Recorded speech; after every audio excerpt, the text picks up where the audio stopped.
नमस्कार, जे boss retail YouTube channel में आप सबका हार्दिक स्वागत है। एक बार फिर से मैं आप लोगों के बीच में हूँ। इस बार जो मैं टॉपिक लेके आया हूँ, ये टॉपिक है डिलिमिटेशन, यानी कि संसद और निहितार्थ के क्रम में आज डिलिमिटेशन पर हम लोग बात करेंगे, परिसीमन पर हम लोग बात करेंगे।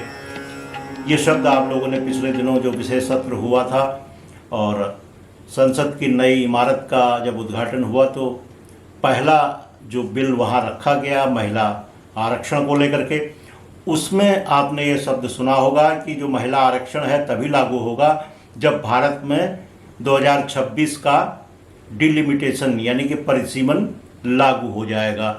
जितनी सीटें बढ़ेंगी उसके हिसाब से उसका 1/3 हिस्सा महिलाओं के हिस्से में जाएगा।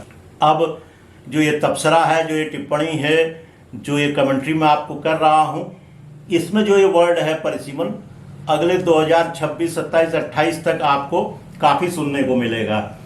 इसके लिए एक आयोग बनाया जाता है और एक अधिनियम के तहत संसद में एक अधिनियम लाया जाता है जो कि संविधान के अनुच्छेद 82 के अंतर्गत है और ये परिसीमन आयोग उसका गठन किया जाता है। सुप्रीम कोर्ट के एक रिटायर्ड जज इसके अध्यक्ष होते हैं और मुख्य चुनाव आयुक्त यानी कि भारत निर्वाचन आयोग के मुख्य चुनाव आयुक्त या उनके द्वारा नामित वो इसके पदेन सदस्य होते हैं। साथ में जिन जिन राज्यों में ये डिलिमिटेशन कार्रवाई होनी है उनके मुख्य चुनाव अधिकारी इसमें शामिल होते हैं। इसके अलावा 10 जनप्रतिनिधि भी इसमें होते हैं, 5 लोकसभा से और 5 संबंधित विधानसभाओं से। तो आपको लग रहा होगा तो इतनी कहानी क्यों समझा रहे हैं, कौन आयोग, क्या उसके लिए सदस्य। हमारा भारत और पाकिस्तान का जब डिलिमिटेशन हुआ था यानी जो बंटवारा हुआ था वो भी परिसीमन ही था। वो तो रेडक्लिफ साहब लंदन से आए, वकील थे, यहाँ वो टेबल पर बैठे और उन्होंने देखा कि ये नक्शा कहाँ कहाँ जहाँ बताया गया कि भाई ये हिंदू बहुल है, ये मुस्लिम बहुल है, उन्होंने लाल पेन से, रेडक्लिफ साहब ने लाल पेन से उसमें निशान लगाया, हो गया बंटवारा, हो गया परिसीमन।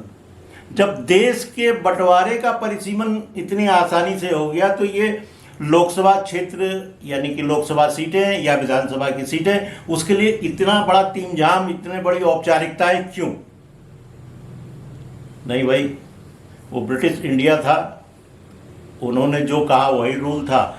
हमारे यहाँ लोकतंत्र है, लोकतंत्र के तहत जनता को भी विश्वास में लेना है, जनप्रतिनिधियों को भी विश्वास में लेना है और संविधान के अनुसार भी कार्रवाई होनी है। संविधान में जो नियम बना है, जो कानून है, जो एक प्रोसेस या प्रक्रिया बताई गई है, उसका पालन करते हुए ये परिसीमन होना है।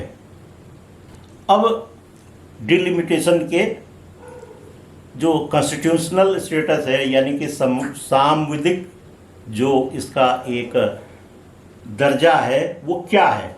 सबसे पहले ये उच्चाधिकार प्राप्त एक निकाय है, स्वतंत्र निकाय है।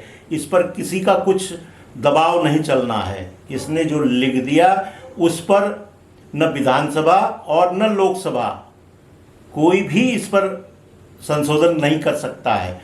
ये रखा जरूर जाता है विधानसभा और लोकसभा के पटल पर, लेकिन राष्ट्रपति जब से इसको लागू कर देते हैं ये एज इट इज लागू होता है, इसमें कुछ परिवर्तन नहीं किया जा सकता है जब तक परिसीमन की प्रक्रिया चल रही है। परिसीमन कह रहा है कि भाई ये अनंतिम व्यवस्था है, अब इसको देख लीजिए। सार्वजनिक रूप से वो बाहर दीवार पर लगा दी जाती है, उसकी घोषणा भी हो जाती है, अखबारों में भी आ जाता है और इस पर अगर किसी को आपत्ति हो तो अपने दस्तावेज लेकर के आए और आयोग के सदस्य या आयोग उसकी सुनवाई करता है। अगर वो पाता है कि ये उचित है तो वो संशोधन करता है, अन्यथा जो अंतिम रूप से उन्होंने जो व्यवस्था दी है उसी को फाइनल मान लिया जाता है, उसी को अंतिम मान लिया जाता है।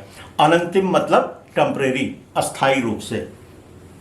इसी बीच में एक वाकया याद आ गया, पहले की बात है। ये पर्वतीय अंचलों में भी होता है और शहरों में बहुत ज़्यादा होता है, क्योंकि एक गली के बाद ही पता चला कि दूसरी गली जो है दूसरे विधानसभा क्षेत्र में चली गई है, लेकिन जो आदत है वो पुरानी वाली पड़ी हुई है।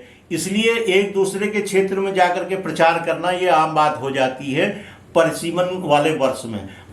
अगर परिसीमन आयोग के जो संवैधानिक स्थिति है उस पर बात करें तो अनुच्छेद 81 और 82 के अंतर्गत ये कार्य करता है। अनुच्छेद 82 में कहा गया है कि आप जो ताजे आंकड़े हैं जनगणना के, जनगणना आयोग से लेकर के आप पुरानी विधानसभा क्षेत्र या लोकसभा क्षेत्रों को मिलाएंगे, देखेंगे कहाँ ज़्यादा घनत्व बढ़ा है, कहाँ कम हुआ है। तो इस तरह से पहला उद्देश्य इसका जो है यही क्लियर होता है कि जनप्रतिनिधित्व जो है यानी कि पीपुल्स रिप्रेजेंटेशन जो है वो बराबर अनुपात में हो।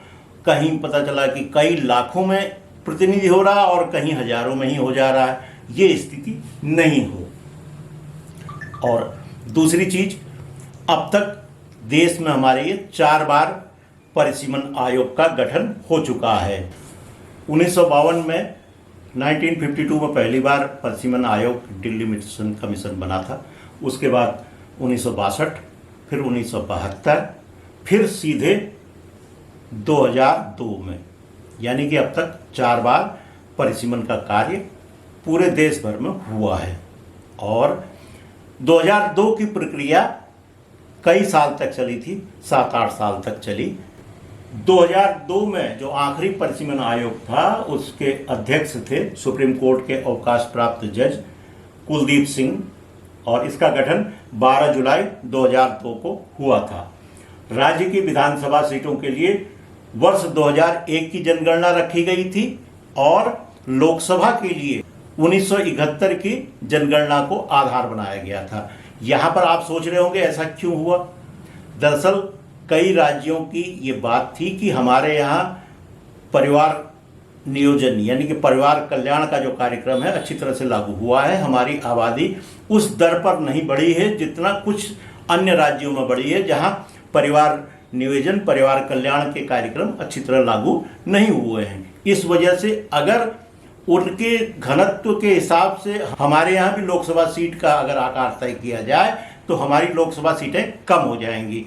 इसीलिए एक सार्वजनिक रूप से यह निर्णय लिया गया कि इसका आधार 1971 रखा जाए लोकसभा के लिए, क्योंकि 1971 के बाद ही ये इमरजेंसी के दौरान परिवार नियोजन का काफ़ी प्रचार प्रसार हुआ था। इंदिरा जी ने तब हम दो हमारे दो का नारा दिया था, इसलिए 1971 को ये कट ऑफ मान के चला गया है।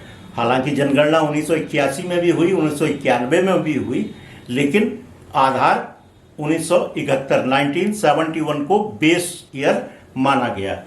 एक रोचक तथ्य ये भी है कि राजनीति कई बार किताबी नहीं रह जाती है। परिसीमन आयोग ने 2007 में अपनी रिपोर्ट दी, लेकिन काफ़ी दिनों तक सरकार ने उसे लागू नहीं किया। सुप्रीम कोर्ट में एक रिट दायर हुई। सुप्रीम कोर्ट ने जब इस पर केंद्र सरकार को 2008 में केंद्र सरकार को जब नोटिस जारी की, तब जाकर 10 जनवरी 2008 को इस परिसीमन आयोग की संस्तुतियां लागू करने का निर्णय किया गया और 19 फरवरी 2008 को तत्कालीन राष्ट्रपति प्रतिभा देवी पाटिल ने इन संस्तुतियों को लागू किया।